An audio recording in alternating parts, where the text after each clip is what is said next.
Hello बच्चों, आपको स्वागत है आपके अपने चैनल द नॉलेज हब में। आज के वीडियो में हम बात करेंगे साउंड का जो दूसरा कैरेक्टरिस्टिक्स था, पिच और फ्रीक्वेंसी, उन दोनों के बारे में हम थोड़ा बात करेंगे और उस कैरेक्टरिस्टिक्स को समझने की कोशिश करेंगे। तो बच्चों, पिच होता क्या है?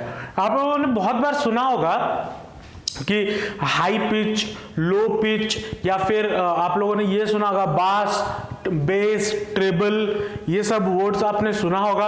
और या फिर ऐसे सुना होगा फ्लैट वॉइस, श्रिल वॉइस, ये सब सुना होगा। वो जो कैरेक्टरिस्टिक्स है ना, वो पिच से ही डिफाइन किया जाता है। मतलब अगर एक साउंड, जैसे लड़कियों का आवाज क्या होता है, वो हाई पिच्ड होता है। हाई पिच का मतलब उनका क्या बोले, उनका जो साउंड होता है, या लड़कियों का जो साउंड वो प्रोड्यूस करते हैं, वो बहुत शार्प होता है एज कंपेयर टू जो लड़कों का साउंड होता है। लड़कों का साउंड क्या होता है, वो थोड़ा फ्लैट होता है। तो pitch is that characteristics of sound by which an acute और shrill note can be distinguished from a grave and flat note. अब फॉर एग्जाम्पल, आप अगर देखे होंगे कि सॉरी बच्चों, अब अगर आप देखे होंगे कि कोई भी म्यूजिकल इंस्ट्रूमेंट्स में या फिर आप देखे होंगे ये आपका लाउड स्पीकर, ऊफर, उसमें दो नॉब होते हैं। एक होता है बेस के लिए और दूसरा होता है आपका ट्रिबल के लिए। वो दोनों क्या है उसको हम थोड़ा समझेंगे बाद में, और थोड़ा बाद में समझेंगे। पहले ये चीज देख लीजिए, जो म्यूजिकल इंस्ट्रूमेंट्स होते हैं ना, हर म्यूजिकल इंस्ट्रूमेंट के लिए अलग अलग पिच सेट होते हैं। ठीक है, तो it is only for the musical sounds and each musical note has a definite pitch.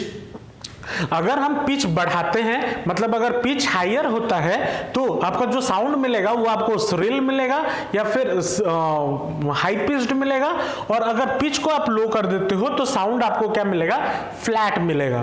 तो आपने देखा होगा कि जो मैं अभी जैसे बात कर रहा था बेस और ट्रेबल के बारे में, जो बेस है वो किसके लिए होता है, for low pitch. Low pitch के लिए ये बेस दिया जाता है। जैसे ढोलक वगैरह का साउंड धम धम धम, वो फ्लैट साउंड होता है। उसके लिए बेस को हम बोलते हैं बेस बढ़ा, मतलब पिच को कम कर दो।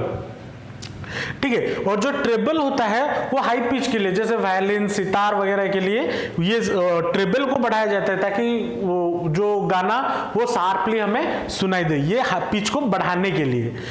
तो पिच हमारा किस पे डिपेंड करता है? पिच हमारा जनरली फ्रीक्वेंसी पे डिपेंड करता है। अब अगर हम उसका एक डायग्राम बनाएं, डायग्राम यहाँ पे जैसे बना हुआ है साउंड का, तो डिस्प्लेसमेंट टाइप ग्राफ में एक ही टाइम में, ये वाला एक ही टाइम में एक वेव जा रहा है, एक पर्टिकुलर टाइम पीरियड में एक ही वेव जा पा रहा है, लेकिन इसमें बहुत सारे वेव्स जा पा रहे हैं। इसमें बहुत नंबर ऑफ क्रेस्ट और ट्रफ इसमें बहुत ज्यादा है एज कम्पेयर टू ये। इसका मतलब क्या हुआ, इसका फ्रीक्वेंसी ज्यादा है और इसका फ्रीक्वेंसी कम है। तो जिसका ज्यादा फ्रीक्वेंसी उसका हाई पिच टोन, उसे बोला जाता है हाई पिच टोन। तो इससे हमें क्या पता चलता है, जो पिच है वो हमारा फ्रीक्वेंसी पे डिपेंड करता है। अब मैं इसको थोड़ा मिटा देता हूं और हम देखेंगे कि एग्जांपल्स कुछ पिच के रिगार्डिंग, और देखेंगे सब्जेक्टिव नेचर और ऑब्जेक्टिव नेचर पिच और फ्रीक्वेंसी का, उसको थोड़ा देखेंगे। फिर हम चलेंगे नेक्स्ट कैरेक्टरिस्टिक्स की ओर। तो मैं इसको थोड़ा मिटा देता हूं।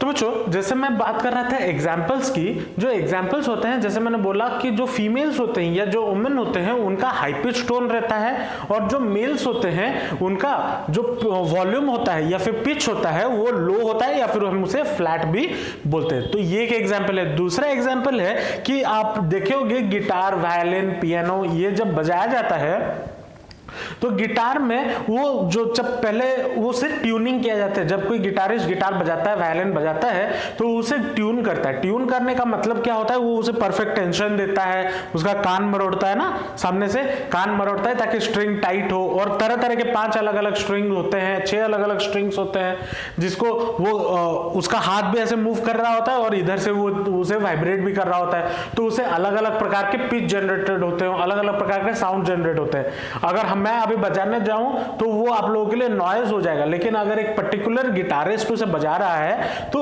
वो एक अच्छा सुर, अच्छा ताल बनाता है by using the combination of pitch.